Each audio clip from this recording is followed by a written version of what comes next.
Rev up your engines!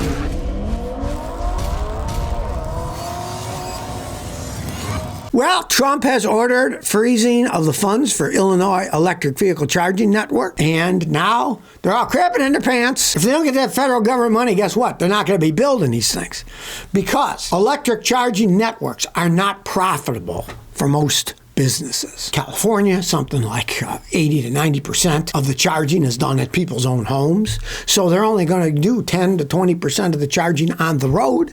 And there's not enough of it to make it profitable for people. There still aren't enough electric cars out there. When I travel across the country, I'm always watching them. Half of them are completely empty with no cars. One I was at, there were 5 charging stations. There was 1 car sitting there. And this was prime time. This is like 1 o'clock in the afternoon. You think people would be there traveling, charging up? No. So if the government isn't going to pay for this stuff, guess what? It isn't going to be built. As the Chicago director says, and I quote, "I'm very nervous right now that the Trump executive order is going to limit Illinois' ability to achieve its EV future." Well, guess what, Illinois? You want an EV future? Go ahead and pay for it yourself. If there is a business that would be totally non-profitable, it would be building and operating electric charging stations. It's so unprofitable that they make those things by themselves in the back of a parking lot or sitting out somewhere. They're not like a gas station, right? Gas stations are very profitable. There are people working in a gas station watching the pump so people don't steal things, so people don't have problems.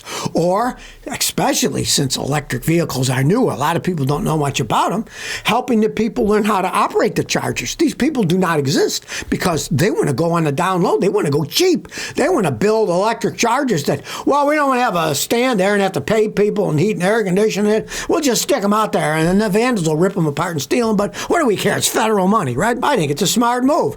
If these electric vehicles are going to go, they should stand alone. And if they can't without government money, too bad. Let them fail. They don't seem to be working all that well anyway. Well, if you think Nissan's in trouble, so is Infiniti. But of course, Infiniti is just the luxury version of Nissan. It's the same company. It's not a separate company. Well, Nissan says they're going to say bye-bye to their QX50, the big SUV, right? And you might think, is that a big deal? Well, it is for Infiniti. Their second best-selling model is the QX50. Let's get rid of the ones that sell. What the heck? They really don't know what they're doing. Reports say that Infiniti is planning on discontinuing the QX50 and QX55 SUVs. Their head says, quote, "If you go into a showroom and you have cars like QX60, the QX80, the special versions we have planned, the QX50 start looking dated. So get rid of the vehicle that's your second best seller because you think they look dated, right? As one analyst says, with 2024 being the last year of the Q50 sedan, killing these last remaining entry-level models doesn't sound like a great thing for sales figures. They're still relatively expensive because they're Infinitis, right? All these idiots in the automotive business, they just think, let's build really expensive ones. We have higher profit margin, more of those. That's better, better, better. If you cut out your second best-selling model, you're not doing a smart thing, right? I suppose some bean counters there, we make more expensive ones. Let's push those instead, and we'll get rid of the entry model ones. Do they know anything about the automotive business? 95% of the time, the biggest sellers are the lowest priced cars they have. Right? Now, there are exceptions like Toyota Camrys were big sellers for ages before everybody got into SUVs, and that wasn't their cheapest cars. The Corollas were much cheaper, but people love the Camrys, so they sold a lot of them. But most manufacturers, their biggest sellers are the lowest prices one. So here's Nissan. Let's get rid of our low-priced entry model Infinitis. This is our second best sellers, but who cares? We want to make more money selling more expensive ones. Duh, can you see there's problems at Nissan? Doesn't take a genius to figure that one out. Well, Ford's at it again. Now they're recalling a whole bunch of Broncos because the rear shocks might just break off. And it's not a good deal if your shocks snap off when you're going down the road. You lose control, right? But here's the hilarious thing. They're recalling 149,449 of these Broncos, right? But this is only the high-end Broncos, not the regular cheapest ones, but the most expensive ones, because the most expensive ones have rear shock absorbers that have external reservoirs. These are only the Badlands and Broncos equipped with the Sasquatch package. The external reservoir shocks, they had them for ages in motorcycles. I've been a motorcycle guy my whole life. That they put them in to give extra reservoirs so you get more damping on motorcycles, so they have external external reservoirs. Well, motorcycles have gone way past that. Then they've gone to monoshocks that are even a better system that gives more go up and down by cantilevers and stuff. They don't even use dual shocks in the back anymore on the really well-made motorcycles. But be that as it may, you bought the most expensive Bronco with the high-end package, and they put crappy shocks on them, and they're breaking. If you would have bought the cheaper ones, they're not breaking. But the more expensive one, just goes to show you, these days, just because you pay more doesn't mean you get something better. In this case, you get a Bronco, high-end, the most expensive one they make, with shocks that can snap off because they put crappy ones on. Ford's in trouble, I'll tell you. They just are. Let's see, we'll make a more expensive Bronco with fancy shocks. Oh, gee, we bought 2 cheap fancy shocks and they're breaking off. Well, everybody who knows the auto business knows Stellantis is in big trouble, right? Well, now Stellantis is plotting what they call their, quote, epic comeback. And what do you think it is in 2025? More regional ad dollars. That's not just reading it from their thing. We'll do more advertising. Okay, don't build vehicles that don't fall apart like the ones they make now. Don't build vehicles that cost too much money, right? Spend more money advertising, then probably raise the price even more, right? This is what's turning into the modern way. Form over function. It looks good. Let's put ads out, show people how good it looks. I am laughing, and so is my wife. If we're watching a football game, and the ads come up, well, we're watching them, and I'm laughing, saying, there's a car ad. It doesn't tell you anything about the car. It shows people smiling, partying, la-di-da-da-da. Oh, look, we're flying through the air. Then another little thing at the bottom say, cars do not actually fly in the air, right? And Stellantis thinks they're going to make a comeback by spending more money advertising. Hey, you make overpriced junk, maybe make them correctly and lower the price. Spending money on advertising is not going to lower the price of the car. If anything, it will raise the price of the car. You need vehicles people want to buy that don't fall apart, that don't cost too much money. And putting ads out there, guess what? It is not going to fix your problems.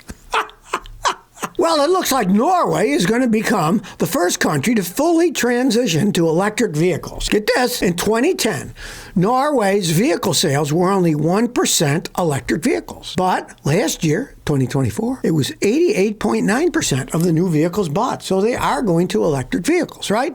Now, as far as I'm concerned, this makes sense. Norway is only 5.52 million people, right? A lot smaller than the United States. There's a lot less people buying them. Now, this will really blow your mind. Norway is so small, it has 148,000 square miles. The United States has 3.8 million square miles. So they don't have far to go, and there's not that many of them. So let them electrify. Maybe they can perfect the whole system.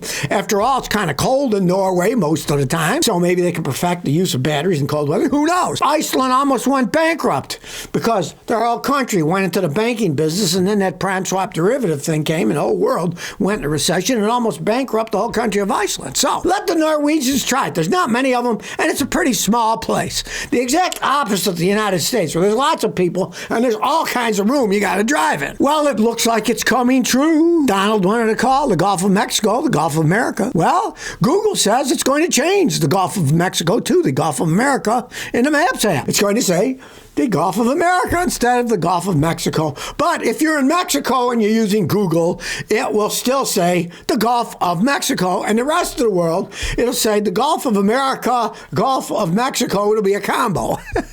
All I got to say is this. What's in a name? Hey, it's still exactly the same place. There's an awful lot of water. I sailed across it once. It's a very big thing. You can call it whatever you want. It's still exactly the same body of water doing the same things. Unless they change a law that say, now this is all American territory. We can do whatever we want there. Now, here's a guy with a Cybertruck who's mad, and I'm laughing my butt off for 2 reasons. One, he says, my Tesla Cybertruck got totaled after it was sideswiped by an e-scooter. All in all, I paid $198,000 for the Cybertruck, but the insurance is only offering me a fair market value of $77,000. But I still owe the bank $171,500. Okay, well, there's 2 things that are hilarious about this. And the biggest one, of course, is this.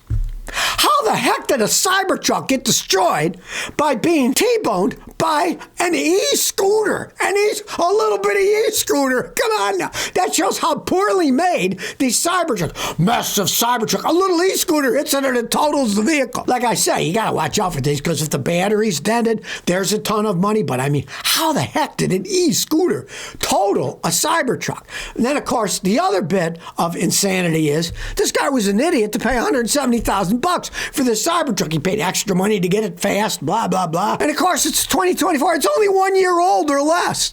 And it got totaled by a e-scooter. Now, come on. This is insanity. How weak are these trucks made?